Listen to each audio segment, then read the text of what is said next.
They said I was a burden after my divorce. 4 years later, they came begging for a place to stay. My name is Sienna Blake.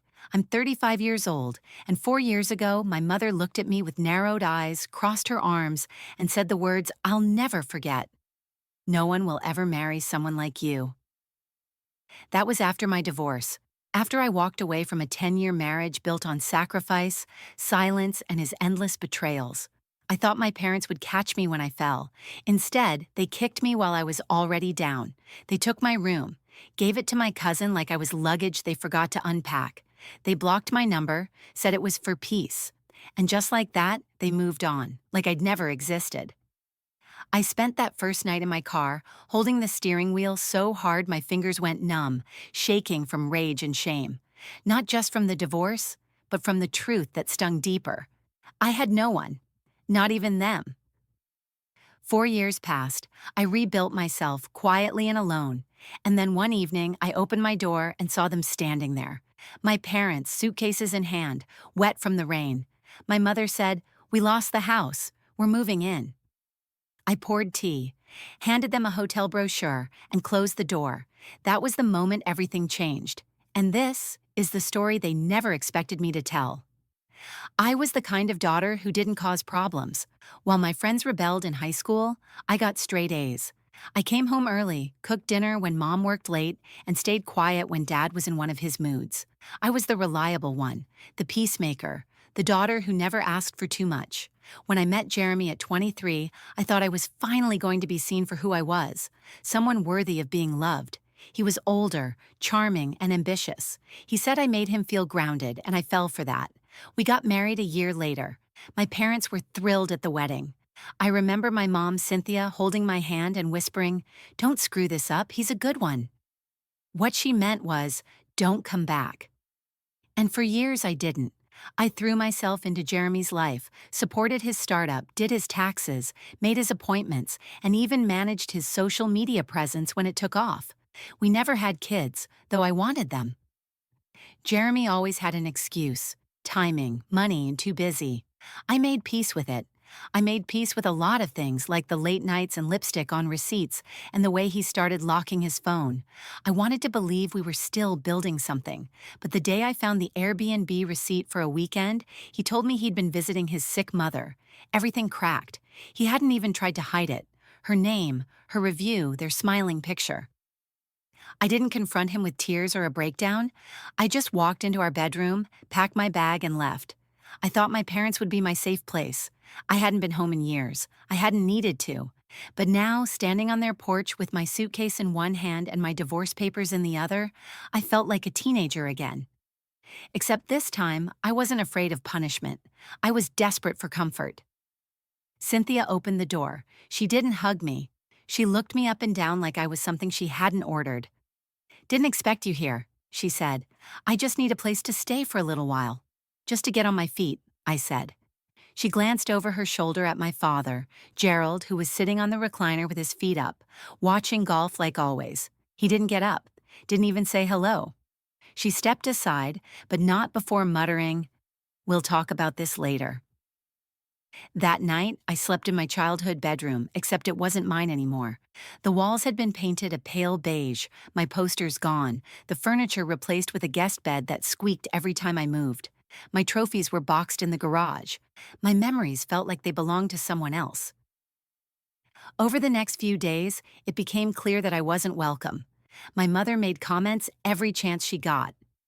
"Well, if you hadn't let yourself go, maybe he wouldn't have wandered." Or, "Some women just aren't cut out for marriage.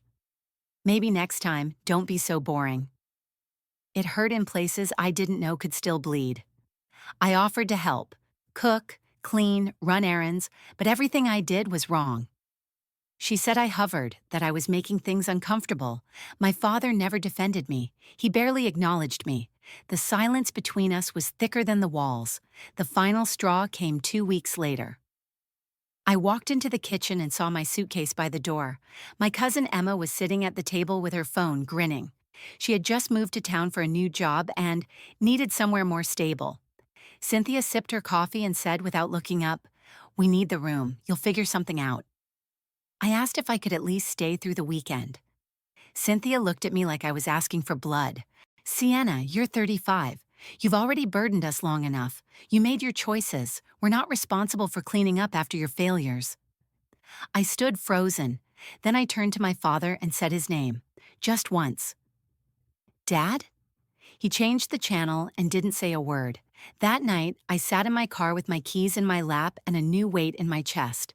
I had always believed family meant something unbreakable, that no matter what the world threw at you, your parents would still be your shelter.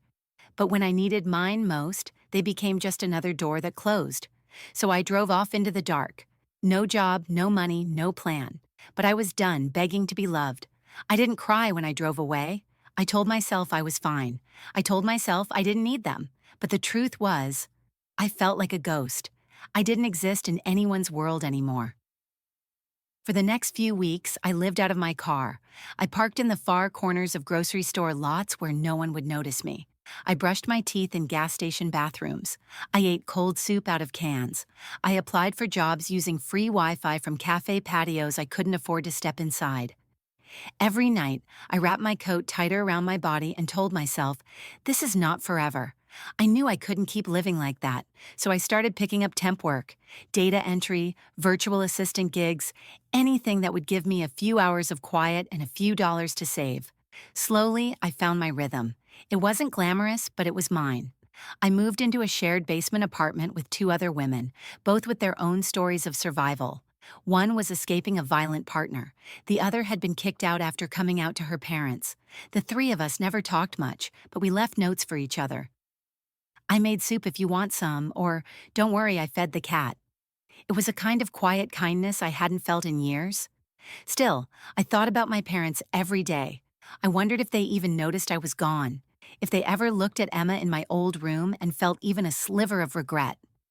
I doubted it, but instead of waiting for an apology, I poured my energy into something else, rebuilding. I took night classes online to update my bookkeeping certifications. I put together a professional website with help from one of my roommates. I advertised my services on freelance platforms, and within a year, I had steady clients and enough money to finally move into my own place. It was small, a one-bedroom walk-up with creaky floors and outdated appliances, but it was mine. For the first time in years, I could close a door and know that no one would tell me I was too much or not enough.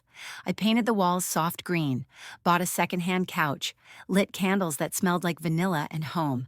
I framed a quote and hung it in the hallway where I'd see it every morning. You don't owe peace to the people who burned your house down. But peace was hard-won. Even as my bank account slowly grew and my business found a rhythm, the emotional weight lingered. It was in the way I flinched when my phone rang, fearing it would be bad news. In the way I still saved the last bite of dinner, as if I might need it later. In the way I hesitated before introducing myself, as if I wasn't allowed to be proud of who I was becoming. One night, I got a call from my Aunt Linda. Her voice was strained, and I knew something was wrong. They lost the house, she said. Your parents. They invested in some vacation timeshare scheme. It was a scam. They remortgaged everything. It's all gone. I said nothing. They're staying in a motel for now, but it's rough. Your mom, she's not doing well. They might come to you. I hung up without saying goodbye. That night, I stood in my living room, holding a teacup in my hands. My walls, my floors, my table, everything in that home had been paid for with hours of hustle, with nights of hunger and silence, with tears I never let fall in front of anyone. Everything in that room was mine because I had fought for it alone. And now the same people who called me a burden wanted to come live under my roof? A week passed. Then two. I tried not to think about it, but it was like waiting for a storm to break. And sure enough, one cold, rainy Friday evening, I heard the knock. I opened the door, and there they were, Cynthia and Gerald Blake, my parents, older, smaller, their clothes soaked through, no suitcases, just backpacks.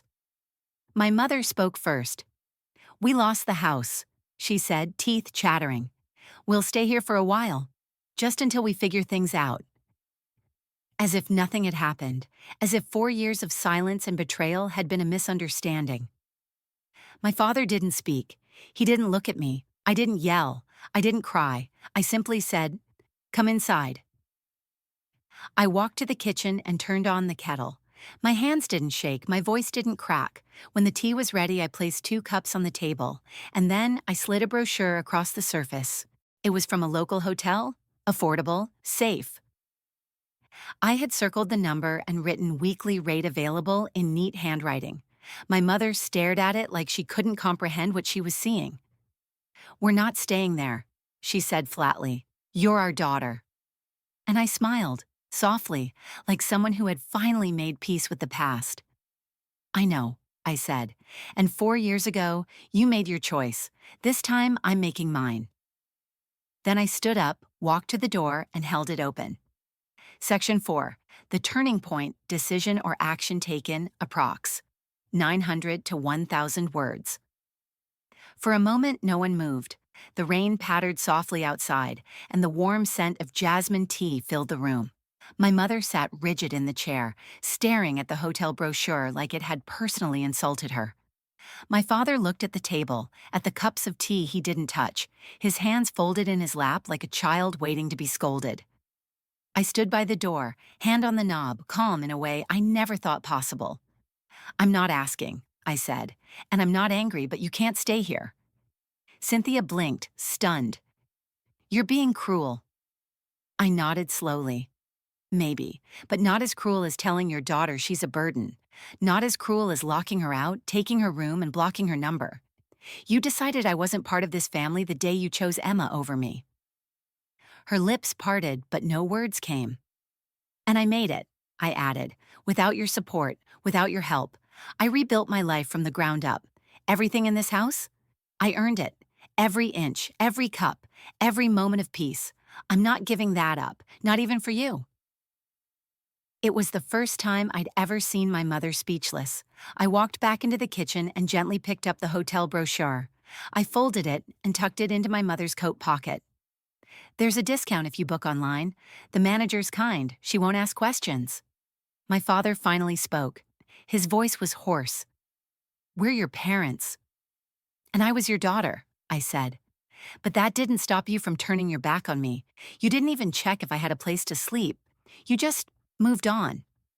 Silence. 4 years, I continued. 4 years of nothing. No phone calls, no birthday cards, not even a message to ask if I was okay. Now you show up with backpacks like you're coming home.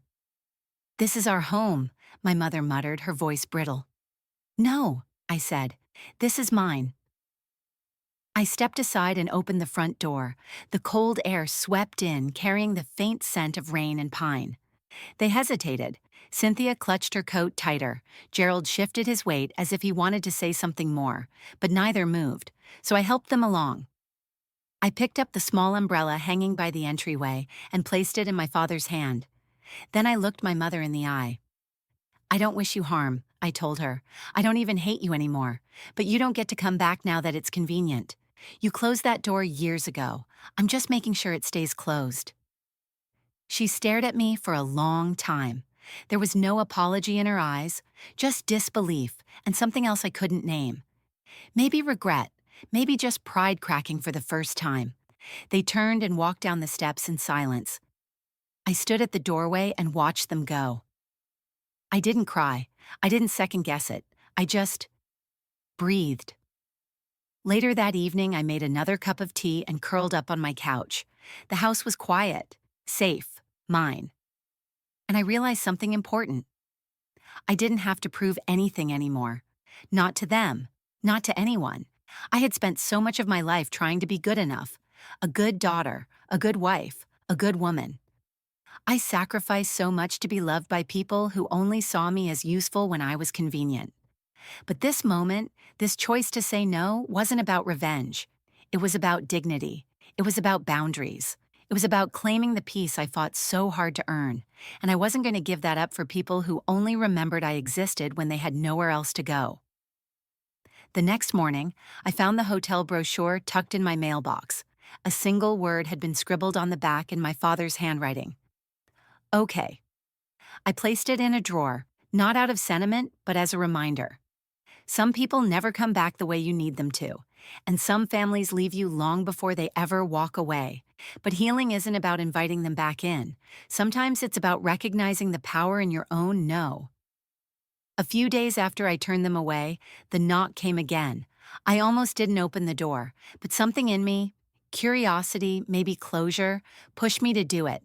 It wasn't both of them this time. It was just my father, Gerald. He looked smaller than I remembered. Not physically, but somehow diminished, like life had finally caught up to him. He was wearing the same jacket from the night they arrived, but now it was zipped halfway and a little crooked. He looked tired. He looked human. He didn't ask to come in. He just held something out, a small brown envelope. I took it, confused. "I just wanted to give you this," he said quietly. "Your mother doesn't know I came." Then he turned and left. I stood in my doorway, envelope in hand, heart pounding harder than it should have. I stared at it for a long time before I finally closed the door and sat down at the kitchen table to open it. Inside were two things, a photo and a letter. The photo was old, folded in the middle, clearly handled too many times. It was of me, maybe 7 or 8 years old, sitting on my father's shoulders at the county fair. My cheeks were painted like a tiger, and I looked impossibly happy. The letter was short. "Sienna, I don't know how to fix this. I know we failed you." I did. I let your mother's voice drown out everything else. I should have said something. I should have fought for you, but I didn't. And now I see what that cost. I watched you grow up always doing the right thing, always putting everyone before yourself. We never made it easy to be loved in this house, but you were good. You were better than we deserved. I don't expect forgiveness. I just want you to know that I see you now, and I'm proud of you. Your dad, Gerald. I read it twice, then a third time, and suddenly the tears came, hot, fast, and unstoppable. Not because I needed their apology, but because I never thought I'd get even a fraction of it. It didn't erase the years they ignored me. It didn't fill the silence or heal the nights I spent crying into my pillow, but it cracked something in the stone I'd wrapped around my heart. I didn't call him. I didn't write back, but I didn't throw the letter away either. I placed it in a small wooden box where I kept pieces of myself, the first check from my business, the lease to my home, a list of goals I wrote in a gas station bathroom 4 years ago. The letter joined them. Not because it fixed everything, but because it was proof I hadn't imagined the pain. It was real. It happened, but I was still standing. A week later, I saw them both again. It was at a local food pantry. I had started volunteering there once a month, sorting canned goods and handing out hygiene kits. I wasn't supposed to be there that day, but someone had called in sick and I stepped in. They were at the end of the line, my parents, holding hands, waiting patiently. Cynthia's makeup was lighter. Her clothes weren't tailored like they used to be. She looked at the shelves with quiet eyes, like a person who had spent too long pretending and had finally run out of masks. She didn't see me at first, but Gerald did. He didn't look surprised. He just nodded once, subtle, respectful. When Cynthia caught my eye, she froze. We stared at each other for a long time. There was no anger in my face, no gloating, just stillness. She opened her mouth, but I turned back to the shelf and started organizing the boxes of cereal in front of me, not out of spite, out of peace. That day, I learned something important. Closure doesn't always come in grand apologies or dramatic reunions. Sometimes, it's just the moment when you realize you don't need anything more. You survived, you healed, and they, those who broke you, can no longer touch what you've built. I never saw them again after that day at the pantry. Not because I made a scene, not because I told them to leave or embarrassed them in front of the volunteers. I didn't need to. I simply didn't engage. And sometimes silence is the loudest boundary you can set. I left the pantry that afternoon, got in my car, and sat with my hands on the wheel for a long time. I wasn't angry anymore, and that realization hit me harder than any confrontation could have. I wasn't angry. I wasn't bitter. I wasn't waiting for an apology. I had moved on without even realizing it. The girl who stood on their porch 4 years ago, trembling from betrayal, had become a woman who now stood on her own feet. I wasn't just surviving. I was living. In the months that followed, I poured more into myself than I ever had before. I redecorated my house, not to impress anyone, but to reflect who I had become. Warm colors, shelves full of books I'd never had time to read, hand-sewn pillows made by local women in my community. I started hosting small dinners, inviting friends I'd made through work, volunteering in life. People who showed up with kindness, not judgment. People who didn't define me by my worst moment. One evening, while setting out plates, I paused and looked around the room. There was laughter in the air, music playing softly in the background. My table, once so empty, was now full of voices, stories, warmth. I had made a home, not just of walls and floors, but of resilience and intention. And I'd done it all without the people who once told me I was a burden. Funny, isn't it? How the people who break you never expect you to rise without them. They expect you to crawl back, apologize for the pain they caused, and ask for scraps of love they never learned to give. But I didn't go back. I went forward, and in doing so, I learned that forgiveness isn't always about letting someone back into your life. Sometimes it's just choosing to live well, despite them. Sometimes it's pouring tea for the parents who cast you aside and handing them a hotel brochure. Sometimes it's closing a door and realizing that you'll never have to open it again. I don't know what happened to them after that day. I never checked, I never searched, but I kept the letter, I kept the photo. Not to mourn what we never were, but to remind myself that I broke the cycle, that I didn't become them, I became me. And I love who that woman is. The world told me I was too soft, too emotional, too broken. My mother told me I wasn't worth loving, that I was the failure, the burden. But look at me now. I'm no one's burden. I'm not waiting for love. I am love. I am peace. And the most powerful thing I ever did wasn't slamming a door. It was walking away from people who only knew how to use it to shut me out. So if you're listening to this right now and you feel like no one sees you, if your family made you believe you're too much or not enough, let me tell you something I wish I'd heard years ago. You are not the burden. You are the beginning.